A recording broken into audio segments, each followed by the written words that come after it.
ಪಶುವೈದ್ಯಾಧಿಕಾರಿಗಳ ನೇಮಕಾತಿಯಲ್ಲಿ ಅಕ್ರಮ ಪ್ರಕರಣಕ್ಕೆ ಸಂಬಂಧಪಟ್ಟಂತೆ ಮತ್ತೊಂದು ಮೇಜರ್ ಟ್ವಿಸ್ಟ್ ಸಿಕ್ಕಿದೆ. ಕೆಪಿಎಸ್ಸಿ ಎಕ್ಸಾಮ್ ಕಂಟ್ರೋಲರ್ ಮನೆ ಮೇಲೆ ಇಡಿ ಅಧಿಕಾರಿಗಳು ದಾಳಿ ಮಾಡಿದ್ದಾರೆ. ಐಎಎಸ್ ಅಧಿಕಾರಿ ಜ್ಞಾನೇಂದ್ರ ಮನೆ ಮೇಲೆ ರೇಡ್ ಆಗಿರೋದು.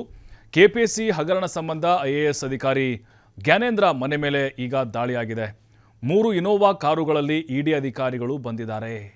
ಖಾಸಗಿ ಅಪಾರ್ಟ್ಮೆಂಟ್ನಲ್ಲಿರುವಂತಹ ಜ್ಞಾನೇಂದ್ರ ಅವರ ನಿವಾಸ ಜಯಮಹಲ್ ರಸ್ತೆಯಲ್ಲಿದೆ ಇವರ ಒಂದು ಮನೆ. ಅಧಿಕಾರಿಗಳು ಬರ್ತಾ ಇದ್ದಂತೆ ಗೇಟ್ಗೆ ಬೀಗ ಹಾಕಿಬಿಟ್ಟ ಸೆಕ್ಯೂರಿಟಿ. ಸುಮಾರು 2 ಗಂಟೆಗಳ ಕಾಲ ಕಾದು ಕೂತಿದ್ದಾರೆ ಇಡಿ ಅಧಿಕಾರಿಗಳು. ಬಳಿಕ ಜ್ಞಾನೇಂದ್ರ ಸಂಪರ್ಕ ಮಾಡಿದರು. ಒಳಬಿಟ್ಟಂತಹ ಸೆಕ್ಯೂರಿಟಿ ಗಾರ್ಡು ಅದಾದಮೇಲೆ ಮನೆ ಬೀಗ ಸಿಗದೆ ನಕಲಿ ಕೀ ಮಾಡಿಸ್ಬಿಟ್ರು ಇಡಿ ಅಧಿಕಾರಿಗಳು. ನಕಲಿ ಕೀ ಮೂಲಕ ಬಾಗಿಲು ತೆರೆದು ಹೊಕ್ಕರು. ಒಳಗೆ ಹೋಗುವ ಮುನ್ನ ಎಲ್ಲ ಅಧಿಕಾರಿಗಳಾದಂಥ ತಪಾಸಣೆ ಆಗುತ್ತೆ. ಇನ್ ಕ್ಯಾಮ್ರಾ ತಪಾಸಣೆ ಮಾಡಿದರು ಇಡಿ ಅಧಿಕಾರಿಗಳು.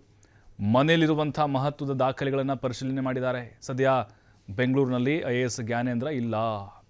ಇಡಿಗೆ ಹೆದರಿ ಬೆಂಗಳೂರು ತೊರೆದ್ರು. ಹಾಗಾದರೆ ಐಎಎಸ್ ಅಧಿಕಾರಿ ಅನುಮಾನಗಳಿದ್ದಾವೆ. ಯಾಕಂದರೆ ಅವ್ರಿಗೆ ಅನಾರೋಗ್ಯ ಇದೆ ಅಥವಾ ಅವ್ರ ತಂದೆಗೆ ಅನಾರೋಗ್ಯ ಇದೆ ಅಂಥೇಳಿ ಊರಿಗೆ ಹೋಗಿದ್ದಾರೆ ಅಂತ ಕೆಲವರು ಹೇಳ್ತಿದ್ದಾರೆ. ಅಥವಾ ಬೇಕು ಅಂತಲೇ ಫ್ಲೈಟ್ ಟಿಕೆಟ್ ಬುಕ್ ಮಾಡಿದ್ದಾರೆ ಅನ್ನುವಂಥ ಆರೋಪಗಳಿದ್ದಾವೆ. ಮೊನ್ನೆ ನಾಪತ್ತೆಯಾಗಿದ್ದಾರೆ ಅನ್ನುವಂಥ ಸುದ್ದಿ ಕೂಡ ದೊಡ್ಡ ಮಟ್ಟದಲ್ಲಿ ಹಬ್ಬಿತು. ಅದಕ್ಕೆ ಗೃಹ ಸಚಿವರು ಕೂಡ ಕ್ಲಾರಿಟಿಯನ್ನು ಕೂಡ ಕೊಟ್ಟಿದ್ದರು. ಎಲ್ಲೊಂದು ಕಡೆ ರೇಡ್ ಆಗುತ್ತೆ ಅನ್ನುವಂಥ ಮುನ್ಸೂಚನೆ ಸಿಕ್ಕೇ ಇವರು ಬೆಂಗಳೂರು ಬಿಟ್ಟು ಪರಾರಿಯಾಗಿದ್ದಾರೆ ಅನ್ನುವಂಥ ಅನುಮಾನಗಳಿದ್ದಾವೆ. ಹಾಗಾದರೆ ಏನಿದು ಘಟನೆ ಕೆಪಿಎಸ್ಸಿ ಹಗರಣದ್ದು? 2026 ಜನವರಿ 8 ಮತ್ತು 9ಕ್ಕೆ ಪರೀಕ್ಷೆ ನಡೆದಿತ್ತು. ಪಶು ಸಂಗೋಪನೆ ಮತ್ತು ಮೀನುಗಾರಿಕೆ ಇಲಾಖೆಯ 400 ಹುದ್ದೆಗೆ ಎಕ್ಸಾಮ್ ಆಗಿತ್ತು. ಈ 400 ಪಶು ವೈದ್ಯಾಧಿಕಾರಿಗಳ ಹುದ್ದೆಗೆ ಎಕ್ಸಾಮ್ ಏನಾಗಿತ್ತಲ್ವಾ, ಜುಲೈ 17ಕ್ಕೆ ಅಂತಿಮ ಆಯ್ಕೆ ಪಟ್ಟಿ ಪ್ರಕಟ ಆಗಿತ್ತು. ಫೈನಲ್ ರಿಸಲ್ಟ್ ಪಟ್ಟಿ ಪ್ರಕಟ ಆಗಿತ್ತು. ಆಯೋಗದ ಅಧ್ಯಕ್ಷರು ಶಿವಶಂಕರಪ್ಪ ಸಾಹುಕಾರು ಹಾಗೆ ಸದಸ್ಯರು, ಸಿಬ್ಬಂದಿ ಅಂದರೆ ಅವ್ರ ಕಡೆದವರು ಅಭ್ಯರ್ಥಿಗಳು ಉನ್ನತ ಶ್ರೇಣಿಯಲ್ಲಿ ಪಾಸ್ ಆಗಿದ್ದರು. IFS ಪರೀಕ್ಷೆಯಲ್ಲಿ ಉತ್ತೀರ್ಣರಾದ ಅಭ್ಯರ್ಥಿಗಳಿಗೆ 350 ಅಂಕ ಬಂದಿರಲಿಲ್ಲ. ಆದರೆ ಸಾಧಾರಣ ಸಾಧನೆ ಮಾಡಿದಂಥ ಅಭ್ಯರ್ಥಿಗಳಿಗೆ 400ಕ್ಕಿಂತ ಹೆಚ್ಚು ಅಂಕಗಳು ಬಂದವು. ಹೆಂಗೆ ಬಂದವು ಅನ್ನೋದು ಅನುಮಾನಕ್ಕೆ ಕಾರಣ ಆಗಿತ್ತು. ಅಭ್ಯರ್ಥಿಗಳಿಂದ 70 ರಿಂದ 80 ಲಕ್ಷ ಲಂಚ ಪಡೆದಿದ್ದಂಥ ಒಂದು ಆರೋಪ ಇದೆ. ಇದಕ್ಕೆ ಸಂಬಂಧಪಟ್ಟಂಗೆ ಒಂದು ಆಡಿಯೋ ಕೂಡ ವೈರಲ್ ಆಗಿತ್ತು. ಅಲ್ಲಿ ಏಜೆಂಟ್ಗಳ ಮೂಲಕ ಮಾತಾಡಿದ್ದು. ಈ ಹಿನ್ನೆಲೆ 3 ದಿನಗಳ ಹಿಂದೆ ಇಡಿ ಅಧಿಕಾರಿಗಳು ಶಿವಶಂಕರಪ್ಪ ಸಾಹುಕಾರ್ ಮನೆ ಮೇಲೆ ದಾಳಿ ಮಾಡಿದರು. ಇದರ ಜೊತೆಗೆ ಪಶು ವೈದ್ಯಾಧಿಕಾರಿಗಳ ಮನೆ ಮೇಲೂ ಕೂಡ ರೇಡ್ ಆಗಿತ್ತು. ಈ ಸಂದರ್ಭದಲ್ಲಿ ಈ IAS ಅಧಿಕಾರಿ ಜ್ಞಾನೇಂದ್ರ ಇದ್ದಾರಲ್ವಾ, ಇವರು ಉಸ್ತುವಾರಿಯನ್ನು ವಹಿಸಿದ್ರಂತೆ ಆ ಎಕ್ಸಾಮ್ ನಡೆಯುವಂಥ ಸಂದರ್ಭದಲ್ಲಿ. ಇವ್ರದ್ದೇನಾದರೂ ಪಾತ್ರ ಇದೆಯಾ, ನೇರವಾಗಿದೆಯಾ ಅಥವಾ ಪರೋಕ್ಷವಾಗಿದೆಯಾ?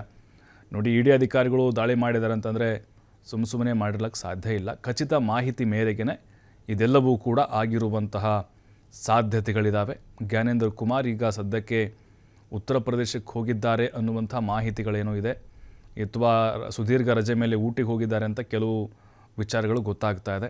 ಬಟ್ ಈಗ ಇಡಿ ಅವರು ಮನೆಗೆ ಹೊಕ್ಕಿದ್ದಾರೆ, ದಾಖಲೆಗಳ ಪರಿಶೀಲನೆ ಮಾಡ್ತಾ ಇದ್ದಾರೆ. ಅವರು ಬೆಂಗಳೂರಿಗೆ ಬಂದ ಮೇಲೆ ಅವ್ರನ್ನ ವಶಕ್ಕೆ ಪಡೆದು ತೀವ್ರ ವಿಚಾರಣೆ ನಡೆಸುವಂತಹ ಸಾಧ್ಯತೆಗಳಿದ್ದಾವೆ.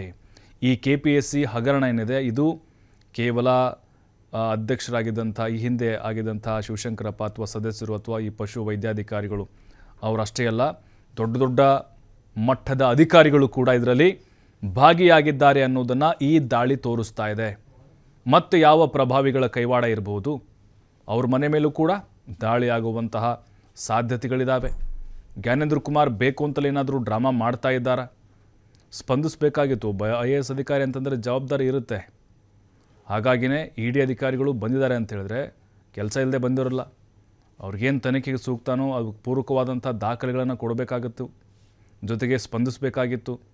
ವಿಚಾರಣೆಗೂ ಕೂಡ ಅವರು ಬೆಂಬಲವನ್ನು ಕೊಡಬೇಕಾಗಿತ್ತು, ಮನೆ ಇರಬೇಕಾಗಿತ್ತು. ಆದರೆ ಅಲ್ಲಿ ಮಾಡಿದ್ರನ್ನು ನೋಡಿದರೆ, ಸೆಕ್ಯೂರಿಟಿ ಏಕಾಏಕಿ ಅಲ್ಲಿ ಗೇಟ್ ಕೀ ಹಾಕಿರೋದು ನೋಡಿದರೆ ಮತ್ತು ಅವ್ರ ಮನೆ ಕೀ ಹಾಕಿರೋದನ್ನು ನೋಡಿದರೆ ಅದು ಈ ಟೈಮ್ನಲ್ಲಿ ಇನ್ನೂ ಅನುಮಾನಗಳು ಜಾಸ್ತಿ ವ್ಯಕ್ತವಾಗ್ತಾ ಇದೆ. ಯಾವಾಗ ಬೇಕಾದರೂ ಕೂಡ ಅವರನ್ನು ವಶಕ್ಕೆ ಪಡೆಯಬಹುದು ಮತ್ತು ವಿಚಾರಣೆ ನಡೆಸುವಂಥ ಸಾಧ್ಯತೆಗಳಿದ್ದಾವೆ.